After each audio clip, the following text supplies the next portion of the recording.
kesimpulan utama penelitian ini. Yang pertama adalah interaksi. Sangat tinggi dan terfokus, AI telah menjadi komponen yang tak terpisahkan secara khusus didominasi oleh fungsi penyuntingan mekanis seperti ejaan dan tata bahasa, di mana AI sendiri sudah menjadi bagian dari prosesi akademik. Yang kedua, kualitas bergantung pada sikap kritis. Kualitas bahasa Indonesia formal tetap terjaga asalkan mahasiswa secara aktif memegang kendali untuk mengevaluasi keluaran AI, di mana AI mampu membantu meningkatkan kualitas bahasa Indonesia dalam penulisan formal. Yang ketiga adalah pengaruh. Pisau bermata dua, AI berpengaruh positif mempercepat pengembangan kaidah baku, namun mengancam kemandirian dan referensi jika memicu ketergantungan penuh. Maksudnya, penggunaan AI membawa tantangan berupa risiko, ketergantungan dan menurunnya kemampuan untuk berpikir kritis secara mandiri. Selanjutnya, Langkah selanjutnya, rekomendasi dan tindakan strategis. Bagi peneliti lanjutan, lakukan riset di luar survei persepsi seperti analisis komparatif langsung terhadap draft tulisan murni mahasiswa versus draft yang dimodifikasi oleh AI. Bagi dosen dan institusi, segera realisasikan kebijakan atas penggunaan AI dan integrasikan literasi serta etika AI ke dalam silabus mata kuliah didukung oleh 82,3% mahasiswa. Bagi mahasiswa, posisikan AI murni sebagai asisten atau copilot, bukan sebagai pemikir utama. Terus asal logika, merangkai kalimat secara manual agar kondisi tulisan tidak pudar.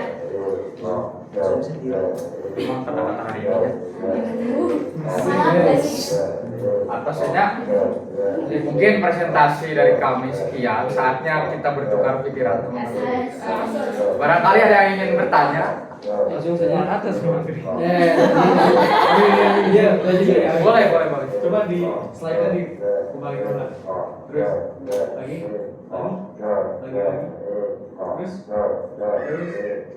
Terus 39,2% tidak setuju. Oke. Terus insight mahasiswa menolak label pemalas dan merasa bingung kembali. Artinya kalian tuh membaca bahwa mereka itu bohong kan? Ya, gimana ya? Kita nggak tahu pikiran masing-masing kan. Mungkin karena memang mereka merasa ya mereka tidak enggak. Kami bukan melabeli mereka sebagai pembohong, tapi Tapi lebih ke pemalas. Tapi lebih ke pemalas. Karena pembohong, enggak ya? Itu menolak pemalas. Jadi kami menyebutkan bahwa 39,2% ini menolak label pemalas. Artinya mereka tidak mau menjadi pemalas, gitu kan? Mungkin ada kebingungan lain. Memang sih ada ambigu kalimatnya. Ada yang lain? Boleh. Ini cerita pengalaman ya kan, kebetulan di SMA aku juga dulu udah kurikulum merdeka, terus ada salah satu project yang bikin karya tulis ilmiah, ada juga, terus ada kayak tema-temanya juga, terus juga kita sempat ada survei wawancara gitu, so tentang sebenarnya kayak pengolahan limbah plastik gitu. Nah, pada saat proses pembuatan karya tulis ilmiahnya itu kan sempat ada guru pembimbing.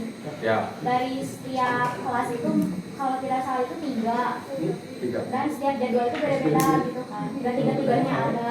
Nah, kan setelah dikasih tahu dulu gitu kayak ilmu dasar-dasarnya kayak gimana. Tapi waktu kita bertanya kayak, ibu gimana ya cara nyusun ini, cara nyusun masalah atau saya nyusun pembahasannya gitu kayak gimana. Tapi ibunya itu menjelaskannya kayak kurang kalau menurut saya pribadi gitu, karena kayak tidak membantu gitu.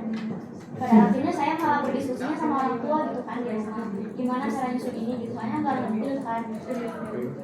Sama dulu tuh saya sempat nggak terlalu fokus ke AI karena masih masih menolak tabu lah. Ya masih tabu gitu kan kalau SMA tuh masih menggunakan Google aja mungkin, jadi kayak kebanyakan mungkin copy paste-nya dari Google sebagian kan kayak gitu. Nah, menurut kamu gitu ya, dasarnya aja udah kayak gitu, gimana pembekalan selanjutnya? Mokap. Baik, izin menjawab mungkin ya. Menurut perspektif saya, kalau dari dasarnya guru saja tidak mampu mentransfer pemikiran secara baik, bagaimana kita akan mengintegrasikan AI gitu kan? Kalau saya sendiri, saya memiliki saran bahwa gini, mungkin untuk guru-guru yang kurang kompeten, saya memiliki saran menyuruh siswanya untuk menanyakan kepada AI. Dibanding melarang AI, justru saya menyarankan untuk bertanya kepada AI ketika misalkan menugaskan tadi terkait timbak. Ini gimana sih? Coba tanya AI minimal 5 kali. Karena ketika siswa menanyakan kepada AI berkali-kali, misalkan pertanyaan pertama, oke, lalu kedua, apakah ini benar? Apakah ada yang salah? Secara tidak langsung, yang dikoreksi oleh AI itu akan dibaca oleh siswa tersebut. Nah, maka kita belajar dari revisi-revisi AI itu. Nah, itu saran dari saya mungkin. Kalau dari ya mungkin ada yang ini. Jadi intinya untuk guru yang kurang kompeten. Guru yang kurang kompeten dalam segi menyampaikan mungkin bisa dicoba teori kebalikan itu namanya. Ada yang lain? Puas atau masih ada kebingungan? Waktu presentasinya di luar itu emang gini kehidupannya tuh Ya. Terus kayak pas kita kan suka ada koreksi gitu kan berikutnya kayak ini kurang nih ganti, ini kurang ganti gitu kan. Pas kata ibunya udah oke, tapi kenapa pas kita presentasi lagi kan ditayangkan tuh kan si teksnya itu. Tapi kenapa ibunya masih bilang kayak ini masih ada yang kurang ini. Padahal kan kata ibunya udah oke katanya gitu. Jadi yang salah itu gimana ya, gurunya atau kitanya yang Salah pola pikir. Ya, mungkin Ibunya beribadah. mungkin izin menjawab puasa karena saya juga merasakan gitu ya. SMA cuman saya sudah ibu oke, saya tanyakan lagi berkali-kali sama saya, jadi enggak satu kali kata ibu oke, enggak, tapi saya kejar lagi ibu ke ruang guru untuk menanyakan, tapi bukan ke satu guru pembimbing aja, tapi ke guru pembimbing yang lain untuk mendapatkan untuk mendapatkan koreksi mana yang harus diubah, mana yang enggak. Kalau misalkan kata ibu itu udah, tapi kata yang lain enggak, kan nantinya pasti ada tiga kepala yang berbeda kan. Tiga kepala itu yang berbeda, jadi menurut mereka kan beda-beda. Jadi dikejar-kejar terus aja sampai ketiganya oke gitu. Kalau saya gitu.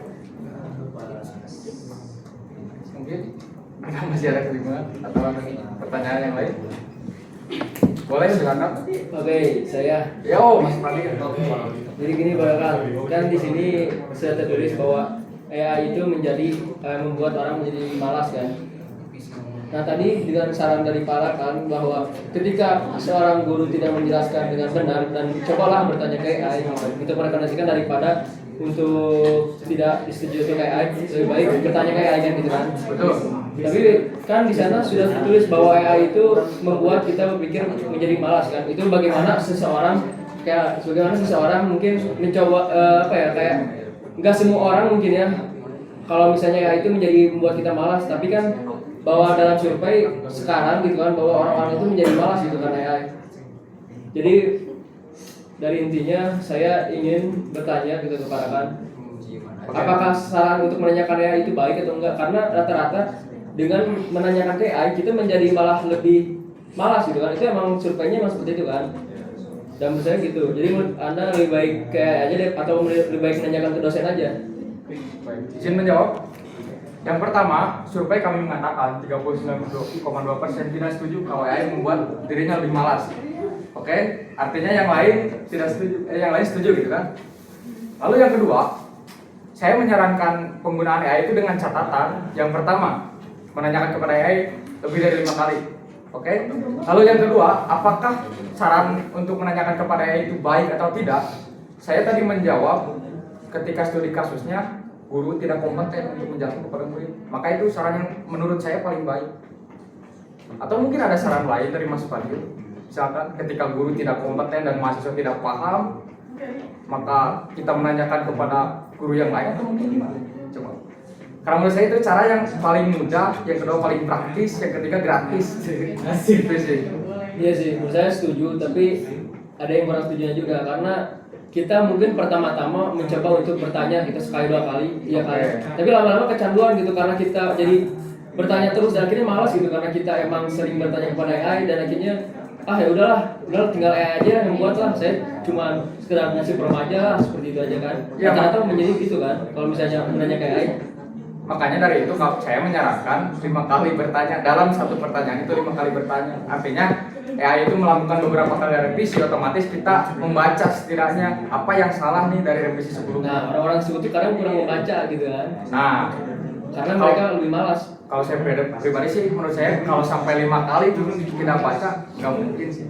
Pasti ada. Ada, cuman kayak sedikit aja kan. 3 kali. Ya, makanya dari itu, selain jawaban saya tadi di dalam saran, saya menyarankan bahwa menjadikan AI itu sebagai co-pilot, sebagai alat bantu ketika ya semuanya terasa buntu gitu.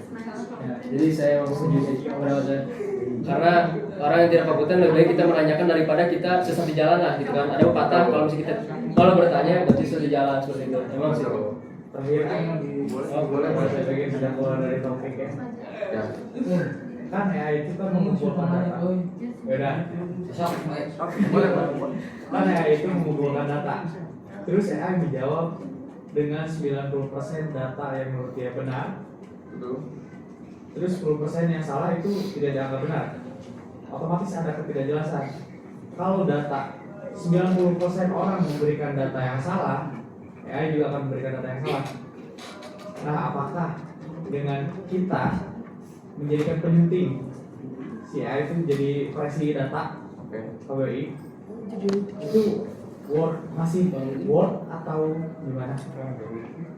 Izin menjawab. Kalau menurut saya karena konteksnya KBBI itu worth sih. Karena tidak mungkin KBBI meloloskan data yang salah hingga 90%, gitu kan?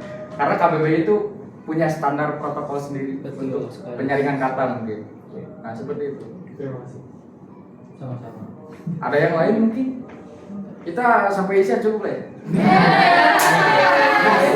Sampai subuh. Awal itu sudah berenang lagi. Sampai scan dulu ya. Oh iya nih. Ya pokoknya target. Oke, boleh.